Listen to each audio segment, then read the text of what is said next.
Lagi-lagi kritik terhadap pejabat publik berdampak laporan pidana. Siswi SMP di Jambi dilaporkan ke polisi atas dugaan pelanggaran UU ITE. Viralnya kasus ini menyita perhatian. Kementerian Pemberdayaan Perempuan dan Perlindungan Anak turut mengambil langkah pendampingan berkoordinasi bersama Kemenko Polhukam dan Polri. Mediasi pun dilakukan dan kedua pihak sepakat damai. Pak Pasya, tolong Pak tinjau rumah nenek kami Hafsah Pak. Permasalahan nikah sudah dari lama Pak. Karena kebijakan Bapak rumah nenek kami jadi kayak gitu Pak. Tolong nggak Pak.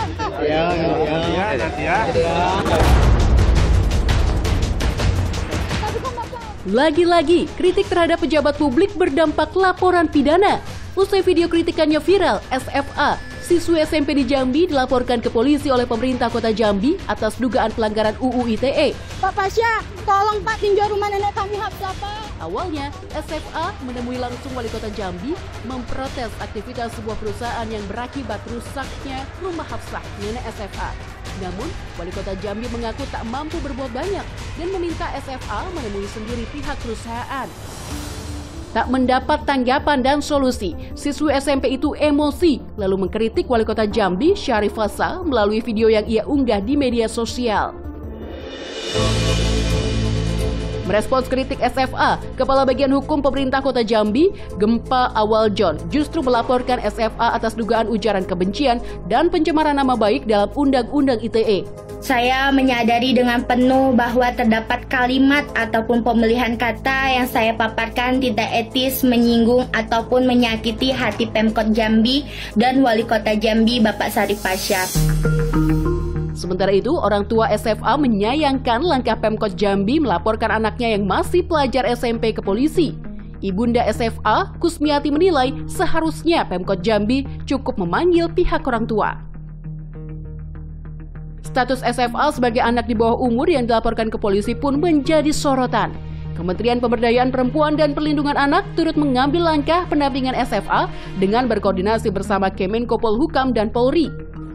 Kami bersama pemerintah daerah, khususnya unit pelaksana teknis daerah perlindungan perempuan dan anak, melakukan upaya pendampingan kepada anak. Mediasi pun telah dilakukan dan kedua pihak sepakat damai. Setelah mencabut laporannya, Pemkot Jambi berjanji akan mengawal mediasi antara keluarga nenek Hafsah dan perusahaan yang aktivitasnya merusak rumah nenek Hafsah. Tetap memfasilitasi sebagai mediasi antara pihak nenek Hafsah dengan PT RPSL tersebut. Nah, tapi tentunya dalam mediasi ini kan harus ada ruang negosiasi antara PT RPSL dengan pihak nenek Hafsah. Nah, kegagalan mediasi terakhir itu dikarenakan pihak perusahaan tidak sanggup memenuhi tuntutan ganti rugi yang disampaikan oleh pihak keluarga nenek Hafsah sebesar 1,3. Kakak SFA membantah minta ganti rugi senilai 1,3 miliar rupiah, melainkan angka kerugian materi dan imaterial yang ditaksir keluarga nenek Hafsah sesuai permintaan perusahaan. Saat ini keluarga nenek Hafsah menuntut perusahaan mengganti biaya perbaikan rumah sejak 2013 lalu dan jaminan terhindar dari dampak lingkungan. Benar Mas, karena jumlahnya tersebut itu pihak perusahaan minta Pak Fajar dan Pak Nelson berapa kerugian yang kalian keluarkan katanya, bukan minta ganti rugi, karena dari pemilihan kata kerugian yang dikeluarkan dan minta ganti rugi pun kita sudah cukup tahu itu dua kata yang berbeda Mas, demikian. Sementara SFA mengaku akan terus mencari keadilan untuk neneknya meskipun pemerintah kota Jambi telah mencabut laporan polisi. Ia baru akan berhenti jika masalah yang menimpa rumah neneknya diselesaikan secara adil oleh Pemkot Jambi. Karena apapun yang harus dilakukan dan sesuai faktanya, Syarifah akan terus memperjuangkan nenek Kak. Kritik warga berujung laporan pidana bukan kali ini saja terjadi. Sebelumnya, Bima, warga Lampung yang melontarkan kritik pedas terkait kondisi jalan di Provinsi Lampung lewat akun TikToknya juga sempat dipolisikan dengan pasal karet Undang-Undang ITE.